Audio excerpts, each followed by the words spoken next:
दोस्तों, shark Tank India में आए कुछ स्टार्टअप्स ने अपने एपिसोड के टेलीकास्ट होने के बाद बहुत शानदार तरक्की देखी है, जबकि कुछ स्टार्टअप्स शार्क्स का साथ मिलने के बाद भी कामयाब नहीं हो पाए। तो चलिए जानते हैं पिछले सीजन्स में नजर आने वाले ये 5 स्टार्टअप्स आज कहां हैं।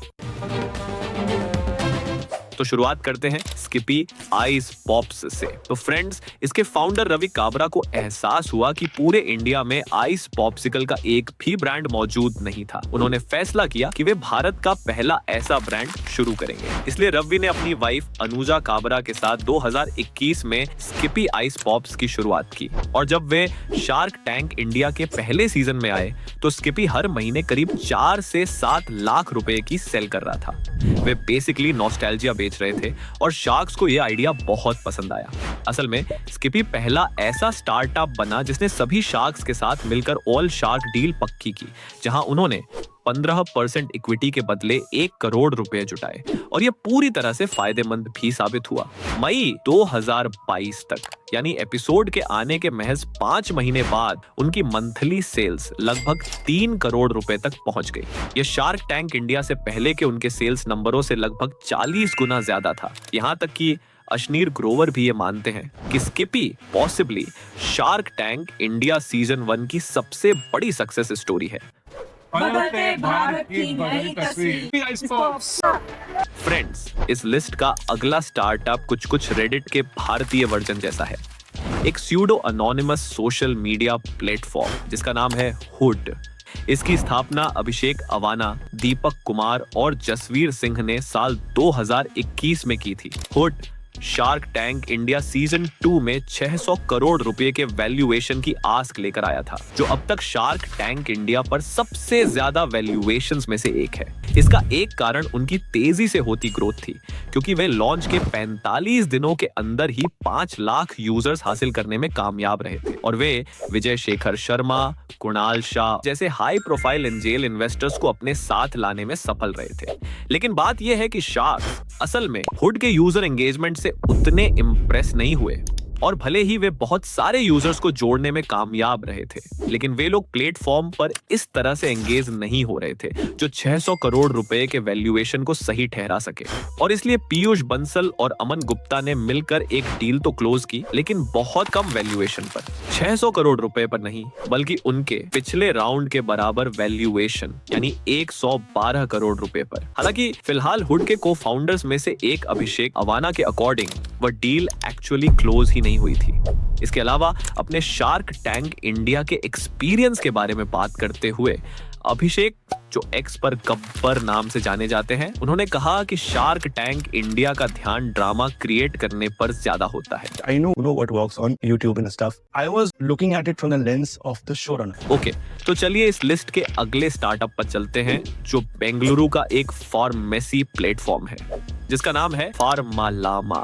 इसकी शुरुआत 2020 में हुई थी। तो इस कंपनी के पीछे जो लोग हैं, अचिन, अर्जुन और दीपेश, वे आपके बिखरे हुए दवाओं के डिब्बे को अपने पहले से अरेंज्ड मेडिसिन पैक से बदलना चाहते हैं। इन पैक्स पर जरूरी जानकारी लिखी होती है, जैसे मरीज का नाम, खुराक और दवा लेने का समय। और ये बुजुर्ग मरीजों के लिए एक सरल लेकिन बेहतरीन सॉल्यूशन है, जिनमें से 40% लोग सही समय पर सही खुराक लेने के लिए किसी दूसरे व्यक्ति पर डिपेंड होते हैं। और ये कोई हैरान करने वाली बात नहीं थी कि फार्मालामा उन चुनिंदा स्टार्टअप्स में शामिल था जो शार्क टैंक इंडिया सीजन 2 में ऑल शार्क डील हासिल करने में कामयाब रहे। कंपनी के लिए चीजें अच्छी चल रही थी और यहाँ तक कि फ्लिपकार्ट के साथ भी उनके एक्विजिशन को लेकर बातचीत चल रही थी। लेकिन फिर मार्च 2023 में चीजें बदल गईं, क्योंकि south chemist and distributors association ने फार्मालामा और गृह मंत्रालय को एक कानूनी नोटिस जारी किया। नोटिस में कहा गया कि उनके ऑपरेशंस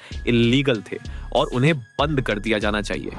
नोटिस के अनुसार ड्रग्स एंड कॉस्मेटिक्स एक्ट के तहत बेसिक पैकेजिंग के बिना सप्लाई की जाने वाली दवाओं को मिलावटी माना जाता है, और फार्मालामा बिल्कुल यही काम करता है। वे दवाओं को रीपैक करके अपने खुद के मेडिसिन बॉक्स में डालते हैं, और इस केस के बाद कंपनी बंद हो गई।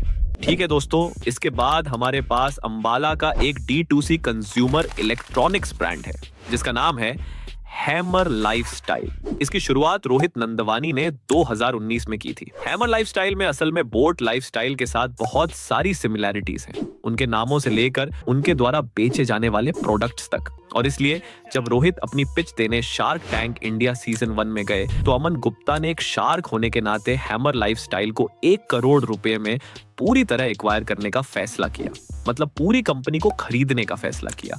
और उनके इरादे साफ थे, वे हैमर लाइफस्टाइल को एक कंपटीशन के रूप में रास्ते से हटाना चाहते थे और वे चाहते थे कि रोहित हैमर को ऐसी कैटेगरी पर फोकस करें जो बोट के साथ कॉम्पीट न करे, जैसे इलेक्ट्रिक टूथब्रश। लेकिन बात यह है कि उस समय तक हैमर फाइनेंशियल ईयर 2021 में पहले ही 5 करोड़ रुपए का रेवेन्यू कर चुका था, इसलिए काफी बहस हुई। लेकिन आखिरकार रोहित 1 करोड़ रुपए के बदले कंपनी का 40% हिस्सा अमन गुप्ता को बेचने के लिए तैयार हो गए। और शो के हर दूसरे शार्क को लगा कि रोहित नासमझ थे और एक कम कॉन्फिडेंट फाउंडर थे, जिनमें अमन के बोर्ड के खिलाफ खड़े होने की हिम्मत नहीं थी। लेकिन जैसा कि बाद में पता चला, ऐसा नहीं था, क्योंकि रोहित शो के टेलीकास्ट होने के बाद असल में उस डील से पीछे हट गए। तेरे को इसको अगर बेचनी है ना कंपनी, जिस दिन भी बेचनी है मैं तेरे को बिकवा दूंगा, चल ये खा जाएगा तेरे को। और हैमर ने शार्क टैंक इंडिया के टेलीकास्ट होने के बाद महज एक ही दिन में 1 करोड़ रुपए का रेवेन्यू खड़ा कर दिया। लेकिन सवाल यह है कि क्या रोहित ने रियलिटी में शार्क टैंक इंडिया को एक मार्केटिंग स्टंट के रूप में प्लान किया था और वे कभी डील चाहते ही नहीं थे, या उन्होंने शो में डील एक्सेप्ट की लेकिन बाद में कैंसिल कर दी? मुझे लगता है कि ये हम कभी नहीं जान पाएंगे। लेकिन खैर, चलिए इस लिस्ट के आखिरी स्टार्टअप पर चलते हैं। मुंबई का एक 8 टेक प्लेटफॉर्म जिसका नाम है ऑनलाइन लाइव लर्निंग, यानी OLL। तो OLL के फाउंडर श्लोक दुग्गल शो में आने वाले सबसे कम उम्र के एंटरप्रेन्योर थे। वे सिर्फ 18 साल के थे जब उन्होंने शार्क टैंक इंडिया के सीजन 2 में शार्क्स के सामने OLL को पेश किया था। और उन्होंने इस कंपनी को साल 2020 में शुरू किया था, जब वे सिर्फ 15 साल के थे। जब वे शार्क टैंक इंडिया के स्टेज पर आए तब तक उनका बिजनेस सालाना रेवेन्यू में 2 करोड़ रुपए कमा रहा था और वे प्रॉफिट में भी थे। OLL ऑनलाइन या स्कूलों में ऑफलाइन जो लाइव सेशंस होस्ट करता है, वे कई तरह के सब्जेक्ट्स को कवर करते हैं। लगभग कोई भी हॉबी, स्किल या टॉपिक जिसके बारे में आप सोच सकते हैं, सिवाय मैथ, साइंस और इंग्लिश के। एजुकेशन के प्रति इस अलग विजन और श्लोक के आत्मविश्वास ने पीयूष बंसल और विनीता सिंह का ध्यान खींचा, जिन्होंने 6 करोड़ रुपए के वैल्यूएशन पर कंपनी के 5% हिस्से के लिए 30 लाख रुपए इन्वेस्ट करने का फैसला किया। हालांकि अलग अलग पॉडकास्ट्स और एक लंबी लिंक्डइन पोस्ट के जरिए श्लोक ने बाद में खुलासा किया कि शार्क्स को ड्यू डिलिजेंस की प्रोसेस शुरू करने में ही 6 महीने लग गए और इसलिए जब तक शार्क्स असल में उनकी कंपनी की तरफ बढ़े, श्लोक उनका इंतजार करना छोड़ चुके थे और उन्होंने इसके बजाय दूसरे इन्वेस्टर्स से फंड जुटा लिया था, वह भी शार्क्स द्वारा मांगे गए वैल्यूएशन से 3 गुना ज्यादा, यानी 20 करोड़ रुपए के वैल्यूएशन पर। आज OLL का इस्तेमाल डेली बेसिस पर 20,000 बच्चों द्वारा किया जा रहा है। तो दोस्तों, हैमर के फाउंडर के बारे में आपके क्या थॉट्स हैं? कमेंट में जरूर बताइए।